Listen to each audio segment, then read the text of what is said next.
vayas, eres mucho más hermosa.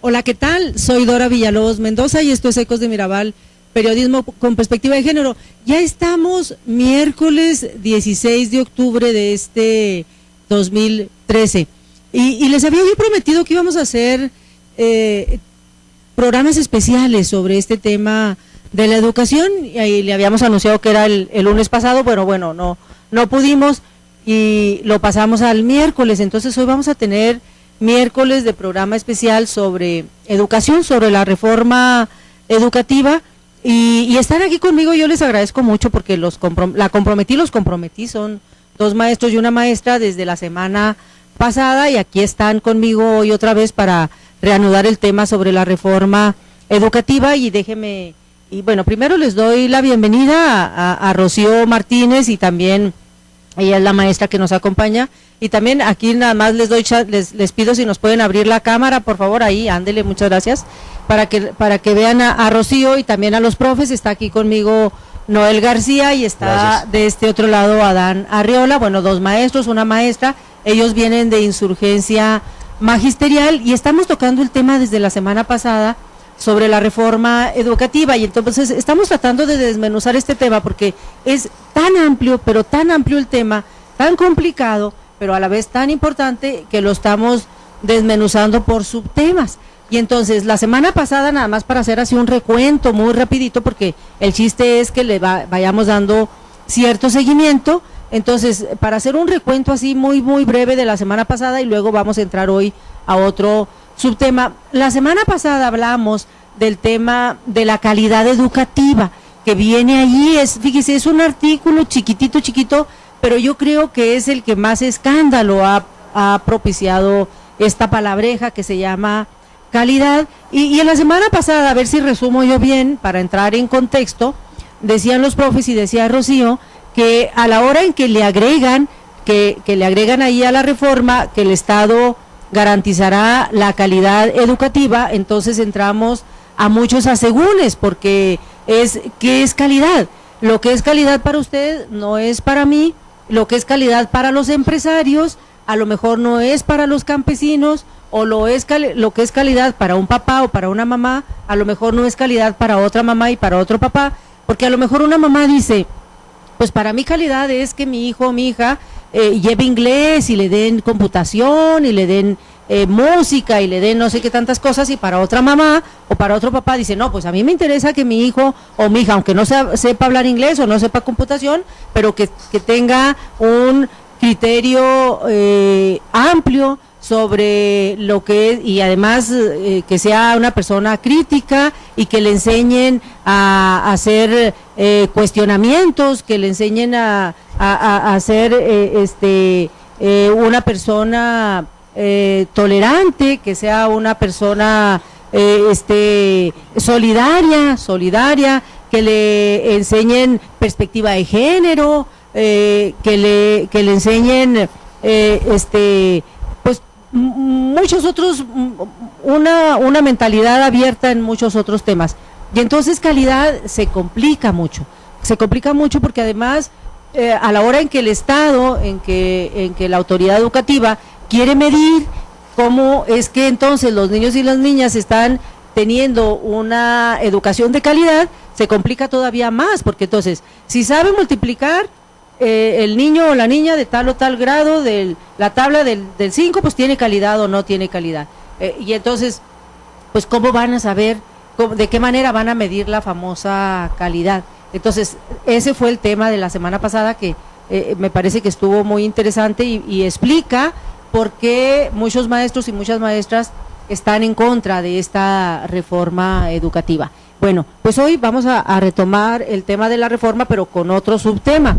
Vamos a hablar hoy de qué papel juegan los papás y las mamás, los padres y las madres de familia, qué papel juega el asunto de la educación gratuita y todo lo que tiene que ver la gestión también, y quién hace gestión, para qué, etcétera. Y entonces es algo muy importante porque el asunto de las cuotas en las escuelas, que pareciera como ya un tema como algo obligado, como algo obligatorio, se ha hecho casi obligatorio, pues es bastante polémico, ¿no?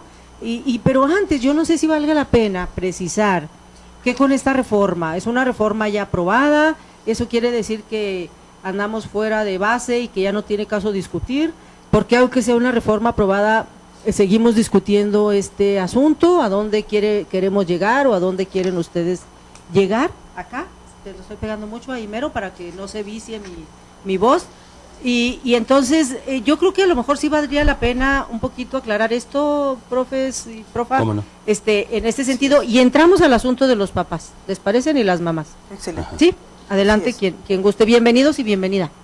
Sí. Bueno, yo creo, buenos días y muchas gracias por estar de nuevo aquí contigo, es un gusto. Bueno, yo creo que nos han vendido a la idea de que la reforma educativa solamente tiene que ver con los maestros, con los docentes, y esto es mentira. La reforma educativa, que en realidad es una reforma laboral, nos lesiona a todos y las lesiones van en varios sentidos.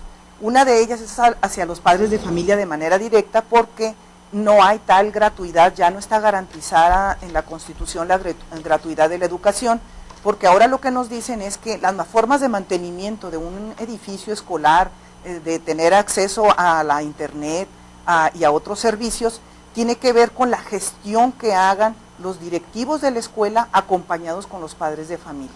Es decir, esto abre las puertas a quienes finalmente va a beneficiar la reforma educativa. ¿A quienes? Nos estamos refiriendo a las transnacionales. La posibilidad de que cualquier empresa como, no sé si se valga decir, que vende hamburguesas, que es la más importante en cuestión. Sí, o Walmart, que es de las transnacionales, es increíble el poder que tiene. Puedan tener injerencia en la escuela a través de que uno como maestro junto con los padres de familia va a tener que ir a pedirles apoyos para mantenimiento, para pintura, para aires acondicionados, etcétera. Entonces, esto todavía no se ha visorado porque todavía no empieza a aplicarse y yo creo que ese es el beneficio que han obtenido los padres de familia a través de las protestas y manifestaciones de los maestros, sobre todo del sur, de todo el país, pero sobre todo, y las más patentes, las más visibles, son los de maestros del sur, Oaxaca, Guerrero, Michoacán, que de alguna manera han frenado la pronta implantación de esto, que es cada quien arrégleselas como pueda. Nos están dejando todo el paquete de la educación, tanto a maestros como padres de familia, solventar los gastos que requiere el mantenimiento del edificio, pago de agua, de electricidad, etcétera, tiene que ver ya con los padres de familia. Si no lo han hecho, es porque, y gracias a todas estas manifestaciones que han hecho de alguna manera frenar la implementación directa. Ahora, decías tú lo de las leyes, y en esto yo creo que los compañeros van a abundar. Las leyes no son eternas. Si la Constitución de 1917 ya ha sido muy cambiada, estas también. Y esto es lo que estamos haciendo. Pero creo que los compañeros tienen más que decir al respecto. A ver, nada más para precisar. Claro que sí. Entonces, antes de la reforma no decía específicamente la Constitución que el mantenimiento de las escuelas estaba a cargo de los papás y de los maestros, de las mamás y los maestros, y tampoco que el pago de los servicios, la luz, el gas, etcétera, tampoco estaba a cargo de directivos y papás y mamás de los estudiantes. Ahora sí lo dice. Ahora sí lo dice expresamente la Constitución. A ver, profe. No, la Constitución no dice que las escuelas tienen que pagar su luz, su consumo de energía eléctrica o de agua entubada o esas cosas. La Constitución, en el artículo 3º, en la parte que tiene que ver con esto de la privatización de la educación, lo que establece es que las autoridades correspondientes harán las adecuaciones en el marco normativo, en los reglamentos, en las leyes, las adecuaciones necesarias. Las leyes secundarias, pues. Para fortalecer la autonomía de gestión de las escuelas, ante las instancias que corresponda de gobierno, para resolver todos los problemas relacionados con sus necesidades materiales. Fortalecer la autonomía de gestión de las escuelas es darles a las escuelas, como si eso fuera lo que les hace falta, libertad para que internamente tomen las decisiones, se repartan tareas, se repartan comisiones, se repartan cuotas entre ellos, y resuelvan los problemas fundamentales que tiene la escuela para funcionar. Ya caigo. Al mismo ya tiempo caigo, que ya caigo. toman ese tipo de acuerdos y los transminan hacia las leyes reglamentarias desde la Constitución, al mismo tiempo están ocurriendo otras decisiones de orden administrativo. Por ejemplo, señora directora de tal escuela, desde hoy va usted a tener que pagar el recibo de la energía eléctrica. No lo pagaba antes, ahora sí lo va a pagar. Las escuelas deben pagar su consumo de energía eléctrica. El agua entubada, pagaban una cuota mínima o no pagaban, es un asunto que viene en transición. Pues hoy se pone sobre la mesa con todas sus letras. Si la escuela consume agua, si la escuela consume energía eléctrica, entonces debe pagarlos, así como paga el gas privado, que también lo pagan ya las escuelas, pues toda la vida lo han pagado. ¿Quiénes lo pagan? Los papás. Los papás.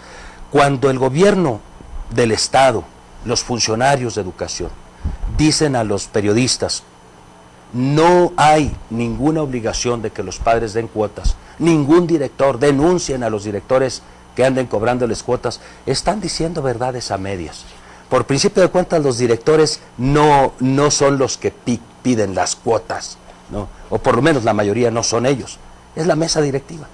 La Asociación de Padres de Familia tiene las facultades para tomar esa clase de acuerdos cuando ve que la escuela de sus niños están cayendo, cuando ve que sus hijos no tienen un frío del carambas en el tiempo de frío o un calorón espantoso en los tiempos de mayo y no tienen forma de corregir esas condiciones adversas del clima más que cooperándose. Porque el gobierno, pues claro, los funcionarios no padecen los calorones que se padecen en las aulas, claro, ni los frillazos de diciembre. Entonces, ¿qué hacen? Pues nomás les dicen a los papás que no tienen ninguna obligación y hay que se las arreglen solos. ¿Sabes quiénes son los que no pagan las cuotas? Los más vivales, hombre. Ni siquiera los que tienen más necesidad. A veces los papás con más necesidad están más dispuestos a hacer el mayor sacrificio por el bien de sus hijos. Y a veces los que luego se aprenden unas cuantas cosas o oyen en la televisión y saben que es cuestión de ir a amagar al director con echarlo en los periódicos. Entonces van y alegan y son los que se quedan a veces sin pagar las cuotas. Yo creo que no hay ninguna otra alternativa, ninguna, además de el cumplimiento del Estado de su obligación constitucional, artículo 4 fracción 4 del artículo 3 de la Constitución. Toda la educación que el Estado imparta será gratuita. Sí, ya estoy cayendo. Ahora, la semana pasada desmenuzamos esta palabreja que es la calidad. Ahora el asunto aquí es la gestión, la clave. Fíjese, yo creo que usted, papá, mamá, público en general, tiene que ir, me parece, porque el objetivo de este programa es la reflexión. No vamos a avanzar como sociedad si no reflexionamos, si no analizamos, si no criticamos, si no entendemos. Me parece que esta palabra que es clave para poder entender esto, es esto de la gestión, la autonomía de gestión. ¿Esto qué significa? A ver, históricamente, como dice el profe Noel, históricamente los directivos de las escuelas, directores, directoras, pues andan ahí haciendo maroma y teatro para mejorar las condiciones de las escuelas, porque generalmente tenemos buenos y buenas directoras, o sea, interesados en mejorar las condiciones de las escuelas, es la verdad. Habrá un que otro por ahí, director y directora, que les interese agarrar lana, pero en general, pues quieren mejorar las condiciones de su escuela. Y entonces se ponen de acuerdo con la mesa directiva y vamos a ponerles aire, porque pues no tienen los muchachos aire, no tienen calefacción, etcétera, etcétera, y andan ahí haciendo mil cosas, menos poniendo atención a ver qué tanto aprenden los muchachos y las muchachas. Históricamente ha sido así, pero no estaba en la ley, es decir, esto era como una costumbre, como una necesidad. Pues si el gobierno no les pone aire a los salones, pues ahí andan viendo los papás y las mamás a ver cómo diablos les ponen aire. Bueno, el asunto, la gran diferencia es que ahora está en la ley, es decir, cuando la ley dice, cuando la Constitución se reforma y dice, les va a facilitar, es decir, reglamente ahí que haya facilidades para que las escuelas tengan autonomía de gestión y para que las escuelas cubran sus necesidades materiales, pues ¿qué está diciendo? Pues está digamos, legalizando la costumbre que se hacía. Y entonces esto, la implicación que tiene es, lo que está haciendo es casi haciendo obligatorio eso que se ha hecho como costumbre. Es decir, para que cada quien, autonomía de gestión, es decir, para que cada directora y director y mesa de papás y mamás de familia, pues hagan lo que puedan, eso dice la ley, hagan lo que puedan para mejorar la situación, las condiciones de las escuelas. En el fondo, ¿esto qué implica? En el fondo lo que implica es que está responsabilizando a los directivos y directivas de las escuelas y a los papás y a las mamás, pues para que cubran las necesidades materiales de las escuelas. En el fondo eso es muy delicado, porque usted puede decir, pues si siempre se ha hecho, ¿qué tiene que venga la ley? Pues entonces no estamos hablando de una educación gratuita. Digan que no es gratuita, pues. Sí, sí. Yo recuerdo con qué enjundia escuchábamos a altos funcionarios del gobierno del estado decir que no se cobrarían cuotas en el estado de Chihuahua. Luego fueron modificando el discurso, suavizándolo, hasta que al último en lo que quedan es, a ningún papá se le puede obligar a que pague cuotas. ¿Por qué no dicen, como deberían, en ninguna escuela está autorizado que se cobre ninguna cuota a los padres de familia? ¿Por qué no lo ponen así? Dicen, ninguna escuela puede condicionarles a los papás la entrega de los documentos de sus hijos. Ninguna escuela puede condicionarles a los papás ninguno de los derechos que los muchachitos tienen para asistir y todo lo de la escuela. Los papás darán las cuotas voluntarias. Pues no, lo que debería decir es, en ninguna escuela se permitirá que ni los directores ni la mesa directiva cobren ni un 5 a los papás. Claro. Porque el artículo 3º, en su fracción 4ª de la Constitución, dice, es la fracción más cortita del artículo 3º. Toda la educación que el Estado imparta será gratuita. Así dice la fracción 4. Pero déjenme y les comentamos algo más. Cuando se traen a las leyes esa disposición de la reforma constitucional, llama la atención que en la Ley General de Educación hay un artículo que se dedica a hablar del financiamiento de la educación. Es el artículo 25. El artículo 25 no lo tocaron en absoluto para modificar ahora cuando la reforma a la Ley General de Educación, salvo en un párrafo que le agregaron al artículo 25. ¿Saben de qué trata ese párrafo? Es para ordenar que las autoridades reglamenten el uso del dinero que reciban las escuelas por cuotas de los padres de familia. Pero para nada se vuelve a tocar un compromiso que hicieron en el año 2002, un compromiso tan claro y tan fuerte como demagógico que hicieron en diciembre del 2002. Publicaron en el Diario Oficial de la Federación una reforma a este artículo 25. En aquel año, en el 2002, hace 11 años, dijeron, de artículo 25, hay una partecita previa que no viene al caso, el monto anual que el Estado, la Federación, entidades federativas y municipios destine al gasto en la educación pública y en los servicios educativos no podrá ser menor a 8% del Producto Interno Bruto del país. Destinado de este monto, al menos el 1% del Producto Interno Bruto a la investigación científica y al desarrollo tecnológico en las instituciones de educación superior públicas. A esa disposición se le agregó un transitorio en aquel año, en diciembre del 2002, el segundo transitorio del decreto por el que se reformaba. ¿Y saben qué decía ese segundo transitorio? Para dar cabal cumplimiento a esta disposición, a esa del 25, los presupuestos del Estado contemplarán un incremento gradual anual a fin de alcanzar en el año 2006 recursos equivalentes al 8% del Producto Interno Bruto que mandata la presente reforma. Eso era, en el 2002 estaban diciendo que gradualmente para el 2006 completarían aquel compromiso. ¿Saben en dónde vamos? El año pasado, en el 2012, el equivalente de todo lo que se gastó en asuntos educativos, de todo, era 3.46% del Producto Interno Bruto. El Producto Interno Bruto es todo lo que se produce en el país. todo, de todo tipo. El 3.46 el año pasado. ¿Saben cuánto es este año? El 3.37%. Bajó. O sea, bajó. Del año pasado a este año, en proporción del Producto Interno Bruto, bajamos. Estamos reprobados en presupuesto educativo. De un 8%, que es la meta y la obligación legal, estamos gastando menos del 3.5%.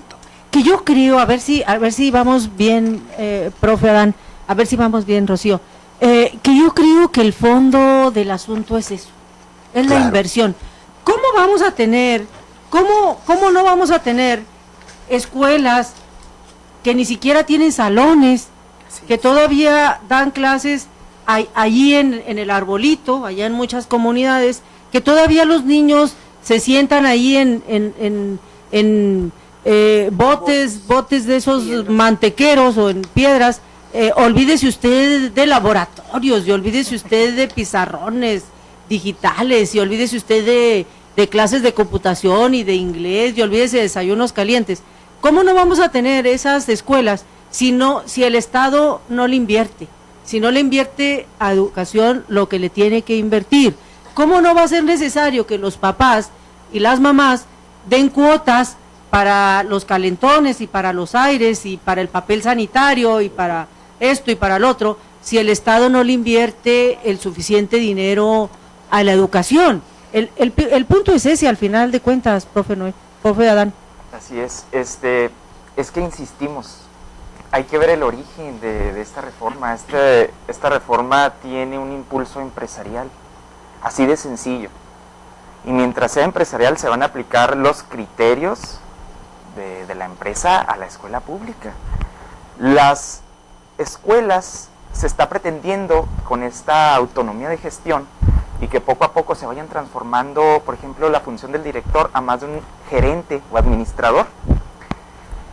Hay un documento que expide la OCDE en su punto 12 que dice incrementar la autonomía escolar, que es de donde se nutre la reforma educativa para venir a implantarla aquí en el país, que una de las cosas que se pretende con la autonomía escolar es que incluso el director tenga la facultad de contratar o despedir maestros. Entonces, es una empresa, más claro, ni el agua. ¿Está pasando esto nada más en México? No estamos sufriendo de paranoia aquí, esto sucede también en Estados Unidos.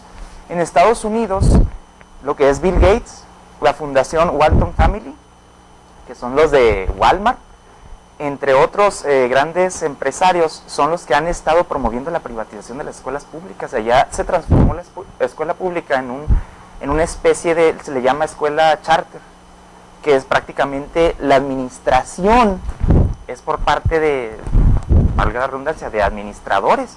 Entonces, privados. A ellos les dan el presupuesto con base en los resultados de eficiencia que tengan en pruebas estandarizadas.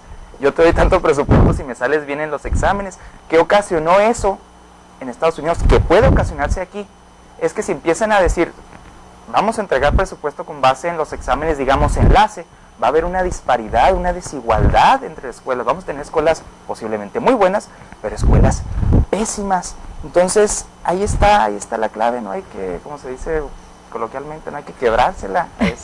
No, es muy sencillo. El asunto es que luego pensamos que se politiza y pensamos que los maestros y las maestras son muy rebeldes y que andan ahí de argüenderos y argüenderas, y entonces, pero también hay como una flojera ciudadana que me parece que es muy grave, pero no una flojera ciudadana en pensar, en tener interés, en analizar, hay una flojera generalizada ciudadana, no nada más para analizar estos temas, cualquier tema que nos dan, nos da flojera, y no creo que es una flojera gratuita, es una flojera inducida.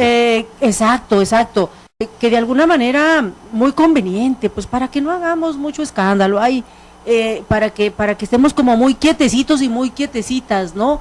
Y entonces tenemos que tener más criterio. La masa crítica viene de criterio, o el criterio tiene de ser de hacer crítica, Y la única manera de tener criterio es pues haciendo análisis. No podemos tener, y el análisis, fíjese, casi siempre viene del sentido común.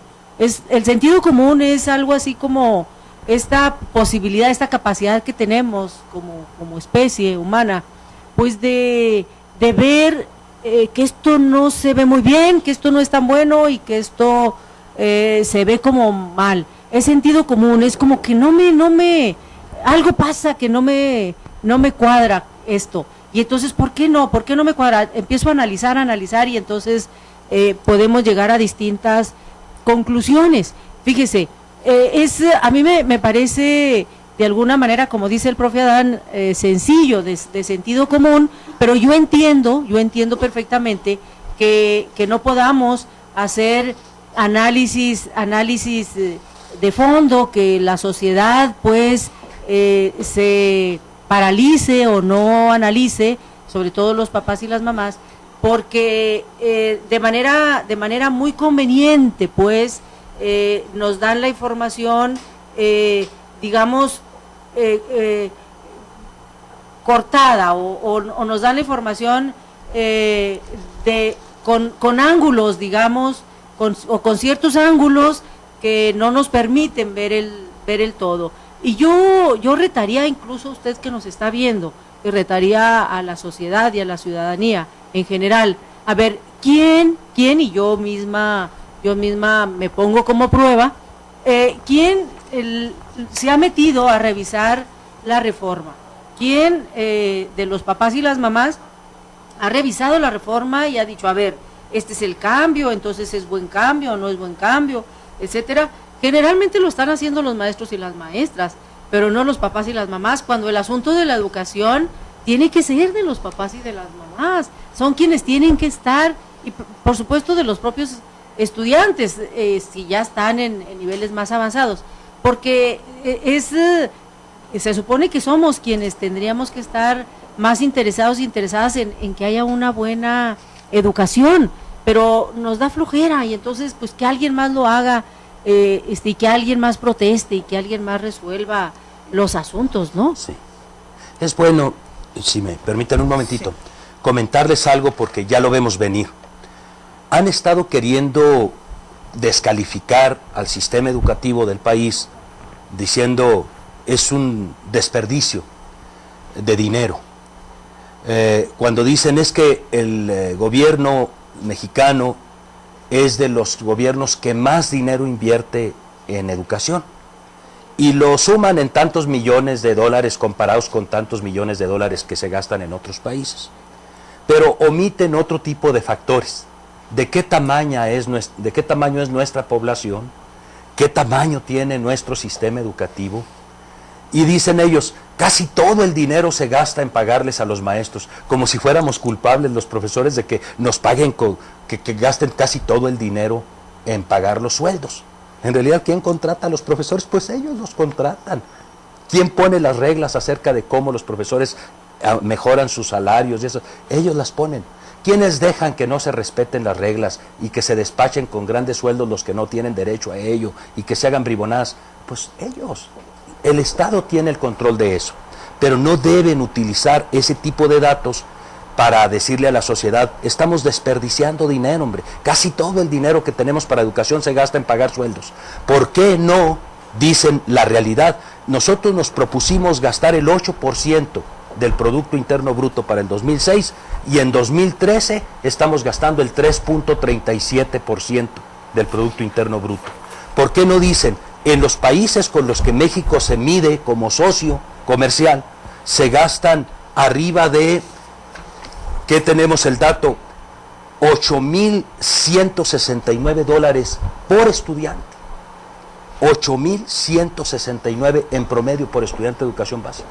¿Saben cuánto se gasta en México? ¿Qué PIB trae los otros países más desarrollados de gasto educativo? Traen del 6 para arriba en la mayoría de los países con los que México se mide. Pero tienen además un Producto Interno Bruto muy superior al de nosotros. Claro. Porque, veámoslo, de 8,000 y feria de dólares al año por estudiante, en México se gastan $2,284. Estos eran datos recientones, como del 2010. No tenemos datos más actualizados. Son datos que, por cierto, también los recogió el CENTE en los tiempos en los que el CENTE oficial era todavía crítico de la reforma educativa. Antes de la aprehensión de Gordillo. Antes de que detuvieran a la maestra Elbester Gordillo, cuando todavía el profesor Juan Díaz de la Torre era nomás un auxiliar de la maestra Gordillo, entonces publicaron este documento. En él hacen una excelente recopilación de información, porque tienen acceso a la información de primera mano, acerca de las mentiras con las que el gobierno estaba posicionando su reforma educativa. Estos son datos que están disponibles, desde luego. Tenemos, por ejemplo, los datos estos de lo que hoy está gastándose del Producto Interno Bruto, los sacamos de la Cámara de Diputados, del organismo encargado de hacer esos análisis en la Cámara de Diputados del Congreso de la Unión. Sí, hay fuentes de donde podemos obtener eso. Claro, Sí. claro. Nos tenemos que ir a un corte. Vamos a ir a un corte y regresamos regresamos contigo, Rocío. Pero nada más antes de irnos a un corte, es bien importante contextualizar y resaltar esto que dice el profe Noel. ¿Por qué? Porque el gasto en educación se debe de ver como una inversión. Eso es muy importante. ¿Por qué los países con más desarrollo gastan más en educación? Porque han entendido que entre más dinero se le meta a la educación, pues más fácil se desarrolla. Pero también es de sentido común. Yo insisto en el sentido común. Es decir, si tenemos personas, niños, niñas, jóvenes, señores, señoras, adultos, con educación, pues entonces es gente más preparada, no nada más en términos técnicos, no nada más en términos, digamos, de saber sumar y restar o saber computación o no, es también en términos de desarrollo intelectual, en términos de ser más críticos, de ser más exigentes con sus autoridades. Y entonces personas que quieren tener mejores gobiernos y personas que... Y entonces, automáticamente, el tener un nivel más alto de educación, entonces tenemos un nivel de desarrollo intelectual, económico, social, más avanzado. Por eso la educación es la piedra angular del desarrollo social, económico, político, en todos los sentidos. El gasto en educación no se debe de ver como un desperdicio nunca jamás. El gasto en educación se debe de ver como una inversión, como la mejor inversión que hace un Estado, que hace un gobierno. Y eso del 8% del PIB, pues no son ideas guajiras, son medidas que los países, los estados ya tienen muy calculadas para que mejoren los niveles de vida de un país. Y entonces, de la aspiración a tener un 8%, a tener un 3,5%, pues estamos años luz de conseguir, o de ese 6% o más que tiene un país desarrollado contra un 3,5% que tiene México, pues ahí nos va diciendo. Entonces, es muy importante que nos quede muy claro el fondo del asunto, cuánto dinero se le mete al desarrollo educativo, cuánto se necesita, y entonces por eso estamos como estamos. Nos vamos a un corte y... Flor camino pensar es altamente femenino. Ay. Regresamos, estamos en Ecos de Mirabal y estamos desmenuzando la famosa reforma educativa.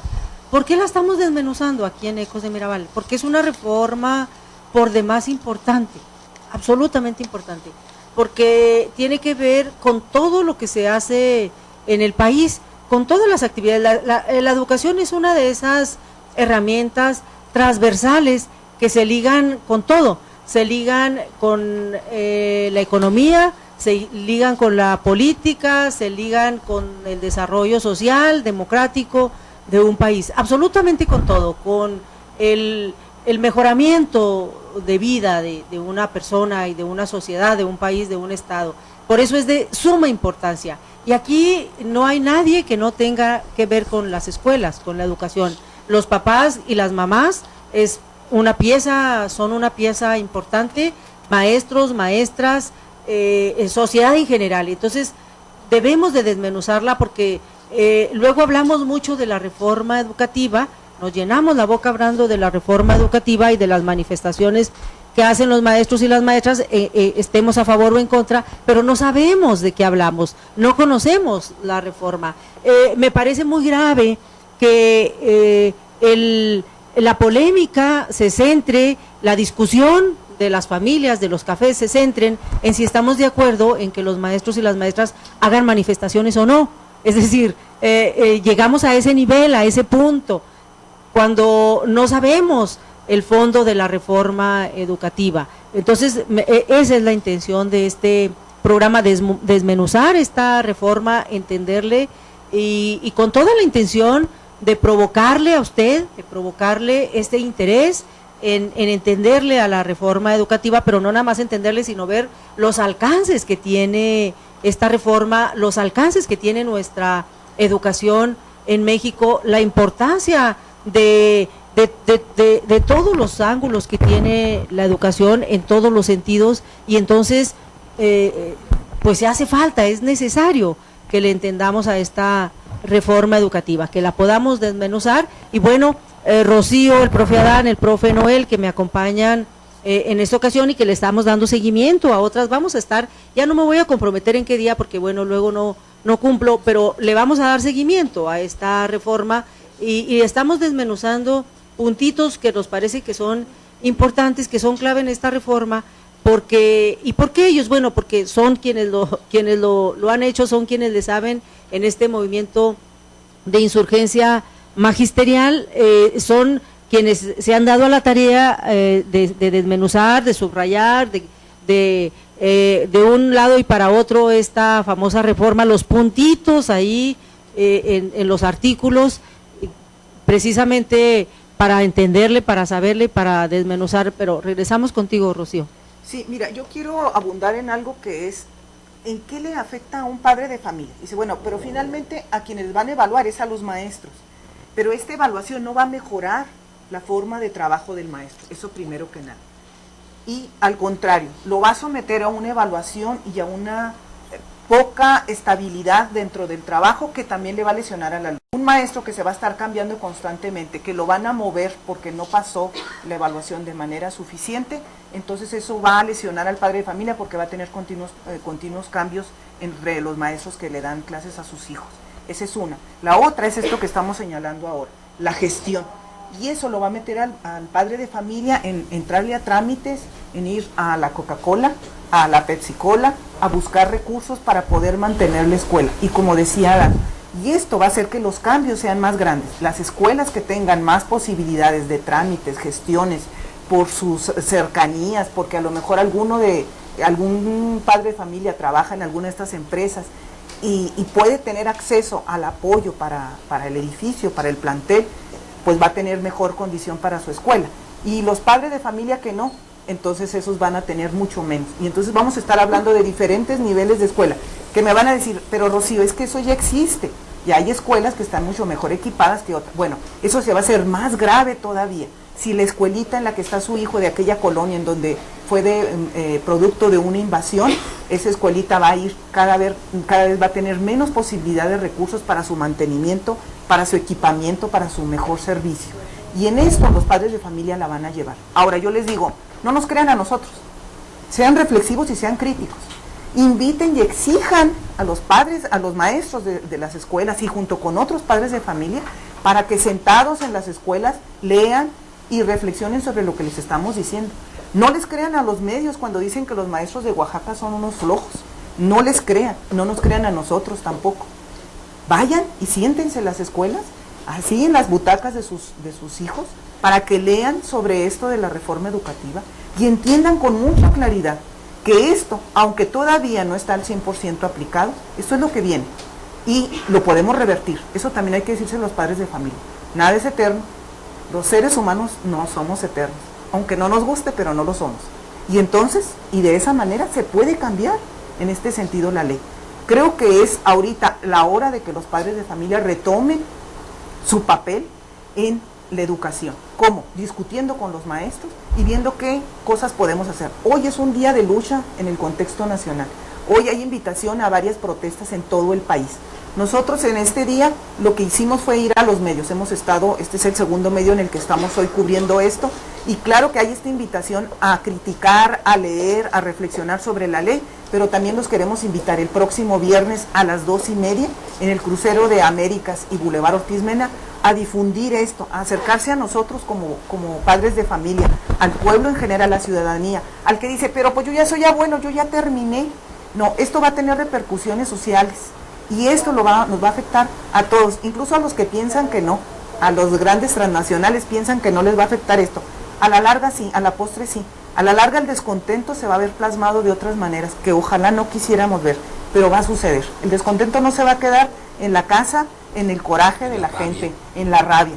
El coraje va a salir a las calles y nosotros como maestros no tenemos el acceso a tantos medios de comunicación como ellos lo tienen, pero tenemos la calle todavía. Todavía la calle es nuestra. Y este día está saliendo en el país mucha gente a protestar por eso. Nosotros hasta ahorita estamos haciendo esta difusión por medios, pero sí queremos hacer el énfasis. Búsquele, critique, reflexione, no se deje ni por nosotros ni por los otros medios de comunicación comerciales. Búsquele y critique, piénsele.